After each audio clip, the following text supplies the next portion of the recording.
Oke, kita bahas sesuatu yang kayaknya sepele, tapi ternyata sains di baliknya luar biasa. Sesuatu yang mungkin ada di laci perkakas kita semua. Ya, lem super. Hayo ngaku, siapa yang pernah ngalamin ini? Lagi asyik benerin sesuatu, tanpa sadar jari kita udah nempel satu sama lain gara-gara lem super. Panik kan? Refleks pertama kita pasti langsung lari ke wastafel, coba cuci pakai air. Tapi anehnya, kok malah makin lengket sih? Nah, ternyata tanpa sadar kita justru ngasih apa yang paling diinginkan sama si lem super. Sekarang kita bakal bongkar rahasianya. Ternyata cara kerja lem super ini bener-bener kebalikan dari yang kita kira selama ini. Yuk kita lihat bedanya sama lem biasa. Nah, ini dia kuncinya. Kalau lem kertas biasa itu kan harus kita tunggu sampai kering. Artinya air di dalamnya harus menguap dulu. Lem super justru kebalikannya. Dia butuh air buat bekerja. Air itu pemicunya, bukan pelarutnya.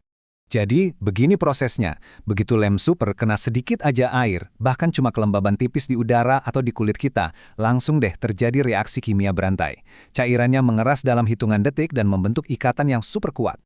Dan ini ngejelasin semuanya, kenapa jari kita jadi sasaran empuk. Ya karena kulit kita itu secara alami selalu sedikit lembab, dan permukaannya juga nggak rata. Kombinasi sempurna buat lem super buat langsung nempel dan mengeras dengan cepat. Oke. Kita udah tahu cara kerjanya yang unik. Sekarang, pertanyaan besarnya, seberapa kuat sih kekuatan lem ini? Siap-siap ya, karena jawabannya mungkin bakal bikin Anda kaget.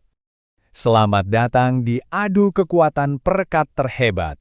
Kita bakal bandingin beberapa jenis lem dalam tantangan yang makin lama makin gila. Mari kita mulai dari jagoan yang paling kita kenal, lem super yang bisa kita beli di toko kelontong.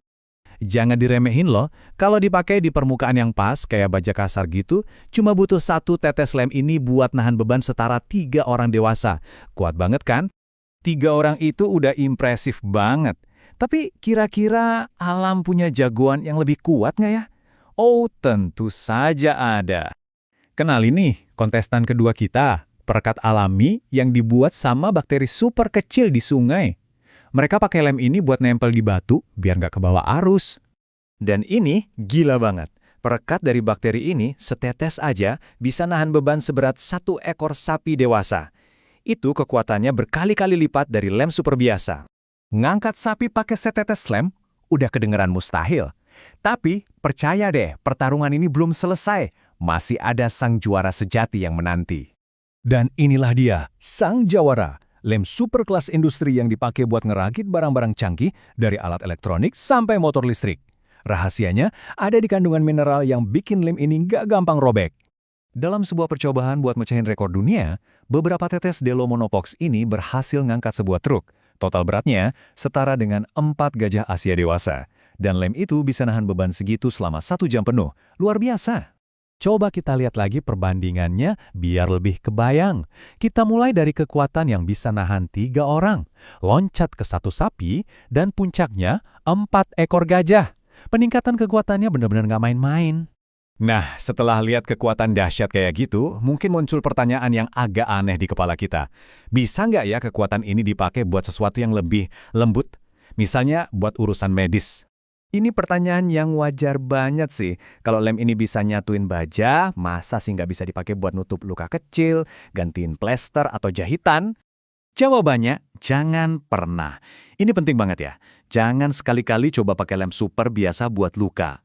Reaksi kimianya tuh ngeluarin panas yang bisa bikin kulit kebakar dan merusak jaringan di sekitarnya. Bahaya banget. Eits, tapi tenang, para ilmuwan udah punya solusinya. Ada lem super versi medis yang khusus dibuat biar aman buat tubuh kita. Para dokter bahkan pakai ini buat nutup luka, bantu hentiin pendarahan, dan bahkan buat nutup bekas sayatan operasi. Canggih kan? Jadi, dari mana sih penemuan sehebat ini berasal? Apa ini hasil riset puluhan tahun buat bikin perekat terkuat di dunia? Ternyata, ceritanya jauh dari itu. Kisahnya unik banget, lem super itu ditemuin secara nggak sengaja pas Perang Dunia Kedua. Ada seorang ilmuwan yang lagi coba bikin plastik bening buat alat bidik senjata.